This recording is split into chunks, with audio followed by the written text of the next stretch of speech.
नमस्कार दोस्तों, स्वागत है आपका आज के मुख्य समाचार में, जिसमें सबसे पहली और बड़ी खबर में आपको बताएंगे कि अखिलेश यादव का भाजपा पर तंज। बोले चुनाव में पाबंदियां इसीलिए लगाई गई ताकि कुर्सियां खाली ना रह जाएं। दूसरी बड़ी खबर में आपको बताएंगे कि छात्रों की पिटाई पर समाजवादी पार्टी ने भाजपा को घेरा।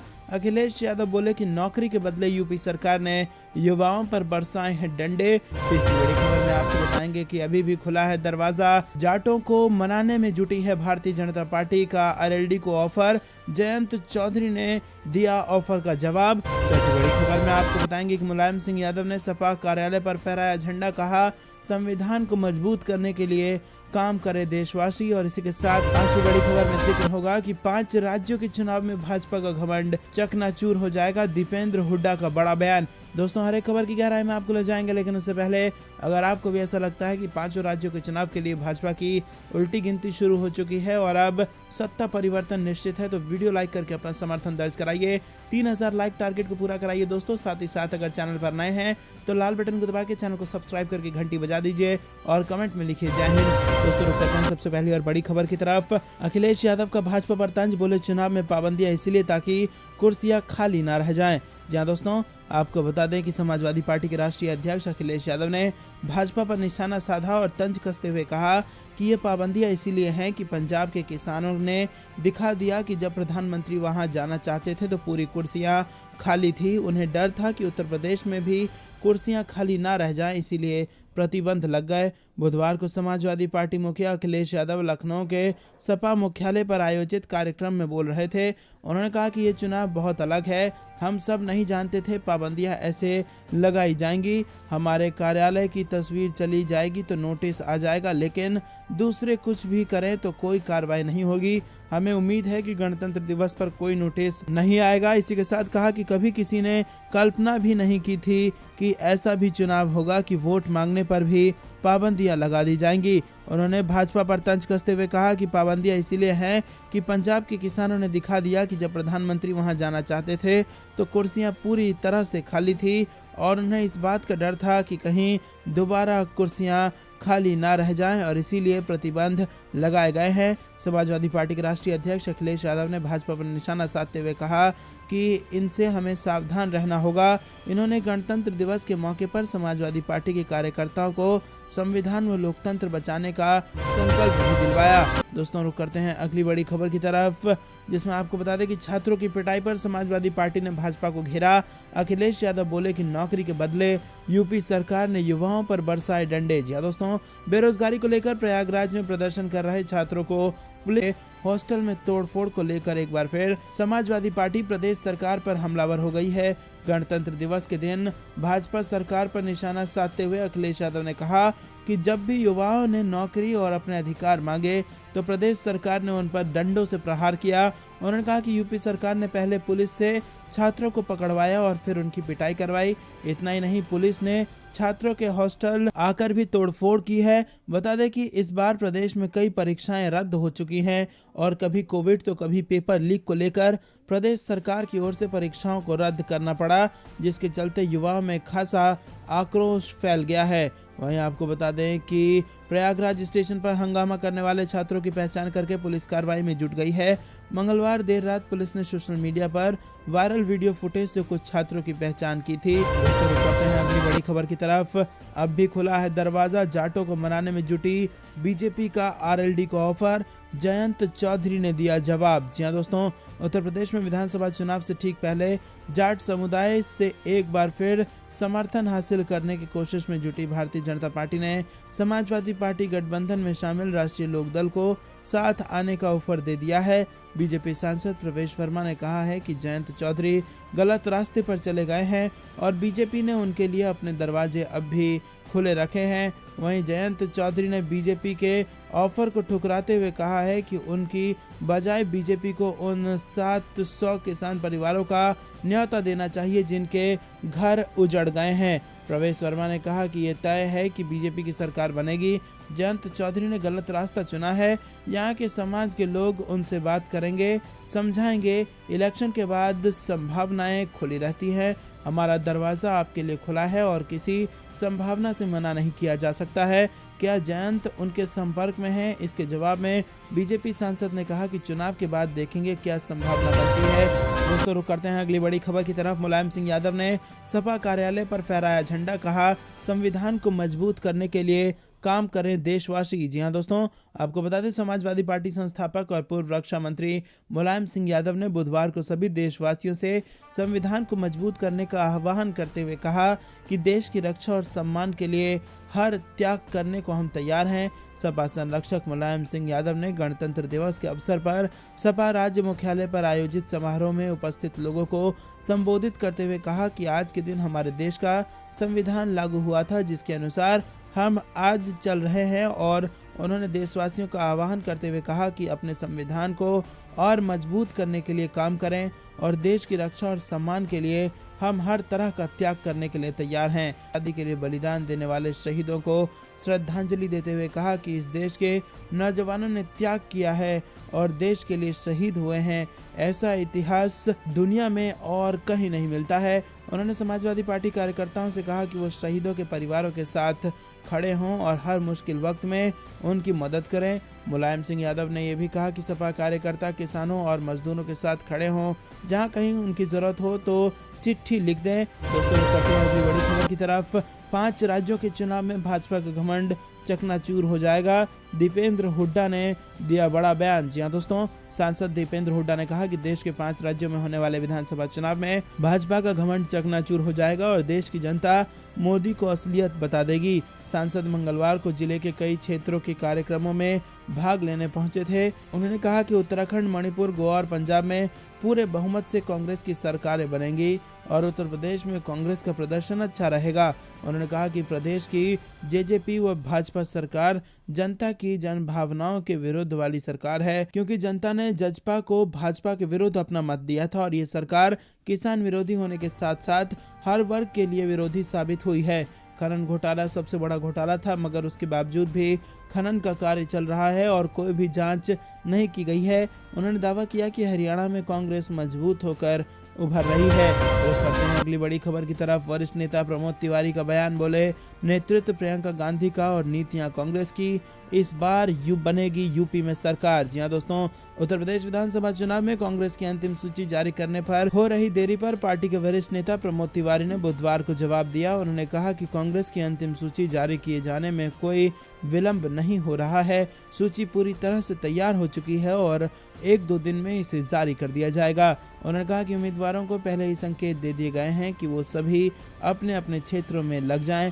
इसी के साथ भाजपा से चुनौती के सवाल पर कांग्रेस की यूपी विधानसभा चुनावों में नेतृत्व प्रियंका गांधी का है और नीतियां कांग्रेस की है। मैं पूरी तरह से आश्वस्त हूं कि इस बार यूपी में प्रियंका गांधी के नेतृत्व में कांग्रेस की सरकार बनने जा रही है।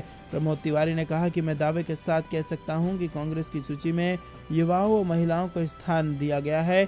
इसके अलावा उन्हीं लोगों को टिकट दिया गया है जो समाज सेवा से जुड़े हुए हैं और अपने अपने क्षेत्र में काम कर रहे हैं। बड़ी खबर की तरफ। राहुल गांधी की पंजाब विधानसभा चुनाव में एंट्री, जलंधर रैली से दोआबा के दलित वोट बैंक पर साधेंगे निशाना। जी हां दोस्तों, कांग्रेस के कर्ता धर्ता राहुल गांधी वीरवार को जलंधर आ रहे हैं और इस दौरान उन्होंने जलंधर से ही पूरे पंजाब की कांग्रेस की सियासत को नई दिशा देनी है। राहुल गांधी का ये दौरा कांग्रेस की सियासत के नए समीकरण तय करेगी। राहुल गांधी कांग्रेस उम्मीदवारों को जीत का मंत्र भी देंगे। जलंधर से आयोजित की जाने वाली वर्चुअल रैली में राहुल गांधी के साथ और कौन कौन से कांग्रेसी दिग्गज रैली को संबोधित करेंगे, इसे लेकर बुधवार को खींचतान जारी है। राहुल गांधी का यह दौरा पंजाब में कांग्रेस द्वारा विधानसभा चुनाव से पहले बनाए गए दलित सियासत के समीकरणों के मद्देनजर काफी अहम माना जा रहा है। सबसे ज्यादा दलित वोट बैंक वाले दोआबा से राहुल गांधी इसीलिए पंजाब के चुनावी प्रचार का आगाज कर रहे हैं। रुक करते हैं अगली बड़ी खबर की तरफ। उत्तराखंड में कांग्रेस बीजेपी में टक्कर और एक सर्वे में सत्तारूढ़ दल को लग रहा है बड़ा झटका। जी हाँ दोस्तों, उत्तराखंड विधानसभा चुनाव के लिए कुछ सीटों को छोड़ दें तो तमाम दलों ने अपने उम्मीदवार तय कर दिए हैं और इस चुनाव में सत्तारूढ़ बीजेपी का मुकाबला मुख्य तौर पर कांग्रेस है और वहीं आम आदमी पार्टी भी जोर शोर से प्रचार में जुटी हुई है। इसी बीच एबीपी न्यूज 7 सर्वे एजेंसियों का ओपिनियन पोल एक साथ लेकर आया है। आपको बता दें दोस्तों कि सर्वे के मुताबिक राज्य विधानसभा चुनाव में कांग्रेस और बीजेपी के बीच कड़ी टक्कर हो सकती है और इसी के साथ दोस्तों कुछ और सर्वे भी आ रहे हैं जिसमें ये दिखाया जा रहा है कि भारतीय जनता पार्टी को जबरदस्त नुकसान चुनाव में होने वाला है। एक सर्वे तो भाजपा को मात्र 30 सीटें दे रहा है, वहीं कांग्रेस को 36 सीटें भी दे रहा है उत्तराखंड के विधानसभा के चुनाव में। दोस्तों आपको बता दें कि यहाँ पर सरकार बदलने की ओर इशारा कर रहे हैं कई सारे सर्वे और कांग्रेस की फिर से बन सकती है सरकार। आपको क्या कुछ लगता है कमेंट में जरूर बताइए। रुक करते हैं अगली बड़ी खबर की तरफ। राहुल गांधी ने गणतंत्र दिवस पर किया ट्वीट, फोकस में रखा अमर जवान ज्योति का मुद्दा और कर रहे हैं इसके विलय करने का कड़ा विरोध। जी हाँ दोस्तों, कांग्रेस के वरिष्ठ नेता राहुल गांधी ने ट्वीट कर देश को गणतंत्र दिवस की शुभकामनाएं दी। उन्होंने कहा कि 1950 में गणतंत्र दिवस पर हमारे देश ने आत्मविश्वास के साथ सही दिशा में पहला कदम उठाया था। सच्चाई और समानता के उस पहले कदम को सलाम। हालांकि बुधवार को किए गए उनके ट्वीट का मुख्य आकर्षण उनके ट्वीट के साथ की तस्वीर थी और ये अमर जवान ज्योति का एक उदाहरण था जिसे 21 जनवरी 400 मीटर दूर राष्ट्रीय युद्ध स्मारक में शाश्वत ज्वाला के साथ मिला दिया गया था। इसी के साथ दोस्तों आपको बता दें कि गांधी के नेतृत्व वाली कांग्रेस ने केंद्र के इस कदम का कड़ा विरोध किया था। राहुल गांधी ने इस कदम पर दुख और निराशा व्यक्त की थी और राहुल गांधी ने एक ट्वीट में कहा था कि ये बहुत दुख की बात है कि हमारे बहादुर सैनिकों के लिए जलती हुई अमर लौ आज बुझ जाएगी। गणतंत्र दिवस पर उनके ट्वीट ने फिर केंद्र के फैसले की अवहेलना का संकेत दिया। राहुल गांधी ने इससे पहले एक ट्वीट में कहा था कि हम एक बार फिर अपने जवानों के लिए अमर जवान ज्योति जलाएंगे। दोस्तों रुक करते हैं अगली बड़ी खबर की तरफ। 10 मार्च को बजेगा गाना चल सन्यासी मंदिर में, ओम प्रकाश राजभर ने उड़ाया मुख्यमंत्री योगी का मजाक। जी हाँ दोस्तों, उत्तर प्रदेश विधानसभा के चुनावी मैदान में उतरने के लिए सभी पार्टियां तैयार हैं। 10 फरवरी को पहले चरण का मतदान होने वाला है। पूरा विपक्ष इस बात का दावा कर रहा है कि योगी आदित्यनाथ 10 मार्च को मुख्यमंत्री हाउस से गोरखपुर जाने के लिए अपना सामान पैक करने वाले हैं। बीजेपी छोड़ सपा में आए स्वामी प्रसाद मौर्य का कहना है कि जब तक वो बीजेपी को सत्ता से उखाड़कर फेंक नहीं देते तब तक वो चैन से वहां नहीं बैठेंगे। ओम प्रकाश राजभर ने भी योगी आदित्यनाथ का मजाक उड़ाते हुए कहा कि 10 मार्च को एक ही गाना बजेगा। दरअसल न्यूज़ 24 को दिए गए इंटरव्यू में ओम प्रकाश राजभर ने कहा कि पहली बार उत्तर प्रदेश की राजनीति में ऐसा नेता रहा जो कैबिनेट मंत्री से इस्तीफा दे दिया और बीजेपी का साथ देने से इनकार किया। राजभर ने कहा कि मंत्री पद से इस्तीफा देने के साथ ही प्रण कर लिया कि जब तक बीजेपी को सत्ता से बाहर नहीं कर दूंगा तब तक मैं चैन से नहीं बैठूंगा। इस पर जब ओम प्रकाश राजभर से पूछा गया कि स्वामी प्रसाद मौर्य भी ऐसा ही दावा कर रहे हैं, उन्होंने भी बीजेपी को सत्ता से हटाने के लिए प्रण लिया है। इस पर ओम प्रकाश राजभर ने कहा कि स्वामी प्रसाद मौर्य, दारा सिंह चौहान, धर्म सिंह सैनी और ओम प्रकाश राजभर हम लोग जब बसपा में थे तब बसपा की सरकार बनी और अब बसपा की कहाँ है। हम बीजेपी में गए, बीजेपी की सरकार बनी और अब सपा में है तो सपा की सरकार बनेगी और बीजेपी की विदाई तय होगी। दोस्तों करते हैं अगली बड़ी खबर की तरफ। भीषण ठंड में प्रदर्शन कर रहे अभ्यर्थियों की मजबूरी कौन समझेगा। बिहार में रेल भर्ती परीक्षा के नतीजों पर कांग्रेस और आरजेडी ने केंद्र सरकार को घेरा। जहां दोस्तों बिहार में रेलवे भर्ती की ग्रुप डी और एनटीपीसी परीक्षा के नतीजों के बाद राज्य के अलग अलग जिलों से अभ्यर्थियों का उग्र प्रदर्शन सोमवार की रात से जारी है और प्रदर्शन की आंच राजधानी पटना से शुरू होकर नालंदा, नवादा, बक्सर और आरा तक पहुंच गई है। नाराज अभ्यर्थियों ने मंगलवार की सुबह से ही इन जिलों की रेलवे स्टेशन पर डेरा जमा लिया है और ट्रेनों को रोककर जमकर प्रदर्शनों का आरोप है कि रेलवे भर्ती बोर्ड ने परीक्षा के बाद नियमों में बदलाव किए जो बिल्कुल सही नहीं है। अभ्यर्थियों का आरोप है कि इस भर्ती में पैसों का भी जमकर खेल चला है, लेकिन इसी बीच बिहार कांग्रेस और आरजेडी ने सरकार पर इस मुद्दे को लेकर हमला बोल दिया है। रुक करते हैं अगली बड़ी खबर की तरफ। कोरोना की तीसरी लहर के दौरान सुप्रीम कोर्ट के 13 जजों सहित 400 कोर्ट कर्मचारी पाए गए positive. Chief justice of India ने दी चेतावनी। जी हाँ दोस्तों, देश में कोरोना महामारी की तीसरी लहर ने काफी कहर ढा दिया है और इस जानलेवा महामारी ने आम आदमी ही नहीं, नेताओं और अभिनेताओं को भी चपेट में लिया। वहीं मंगलवार को chief justice of India NV Ramanna ने बताया कि महामारी की तीसरी लहर के दौरान सुप्रीम कोर्ट के 13 न्यायाधीश और अदालत के 400 कर्मचारी कोरोना संक्रमित हुए। गौरतलब है कि चीफ जस्टिस ऑफ इंडिया ने यह खुलासा तब किया है जब एक वकील ने शिकायत की है कि उनके मामले में रजिस्ट्री द्वारा सुनवाई के लिए तत्काल सूचीबद्ध नहीं किया गया था। Chief justice of India Ramanna ने वकील से कहा कि यदि आप समस्या नहीं जानते तो हम क्या कर सकते हैं। रजिस्ट्री में 400 लोगों को कोविड मिला और 13 न्यायाधीशों का कोविड टेस्ट पॉजिटिव आया। हमारे शरीर के सहयोग नहीं करने के बावजूद हम बैठे हैं और मामले की सुनवाई कर रहे हैं, आपको ये समझना चाहिए। रुक करते हैं अगली बड़ी खबर की तरफ। यूपी में कौन सी पार्टी बनाएगी अगली सरकार, इसको लेकर राकेश टिकैत ने दिया जवाब। जी हाँ दोस्तों, भारतीय किसान यूनियन के राष्ट्रीय प्रवक्ता राकेश टिकैत ने कहा कि राज्य में हिंदू, मुसलमान और जिन्ना पर बयानबाजी को राज्य विधानसभा चुनाव तक ही जीवित रखा जाएगा। उन्होंने अपने समर्थकों और किसानों को आगाह किया कि ऐसे विभाजनकारी बयानों से प्रभावित न हो जो केवल राजनीतिक लाभ के लिए हैं। टिकैत ने अलीगढ़ में मीडिया से बात करते हुए कहा कि प्रचार महज 2.5 महीने का है। उन्होंने कहा कि लोगों को सरकारी मंच के नेताओं द्वारा दिए जा रहे बयानों से सावधान रहना चाहिए। हालांकि मैं भविष्यवाणी नहीं कर सकता हूं कि कौन सी पार्टी अगली सरकार बनाएगी, लेकिन लोग निश्चित रूप से ऐसे लोगों। और टिकैत ने कहा कि किसान सरकार से निराश है क्योंकि उन्हें अपनी फसल को आधी कीमत पर बेचने के लिए मजबूर किया जा रहा है। उन्होंने कहा कि वो आगामी विधानसभा चुनाव में अपनी पसंद के महत्व के बारे में पूरी तरह से जागरूक हैं और उन्हें किसी प्रोत्साहन की आवश्यकता नहीं है। राकेश टिकैत ने कहा कि सरकार के 3 विवादास्पद कृषि कानूनों के खिलाफ किसान आंदोलन के समय दिल्ली में 13 महीने का प्रशिक्षण उनके लिए ये तय करने के लिए पर्याप्त था कि उन्हें क्या करना है। 31 जनवरी को एक विशाल किसान विरोध निर्धारित है क्योंकि न्यूनतम समर्थन पर सीमित कीमत अभी केंद्र द्वारा तय नहीं की गई है। वहीं जिस देश में राजनीतिक नेता जाति और धर्म के नाम पर वोट मांगते हैं वो देश कभी आगे नहीं बढ़ सकता है। इसी के साथ दोस्तों रुक करते हैं अगली बड़ी खबर की तरफ।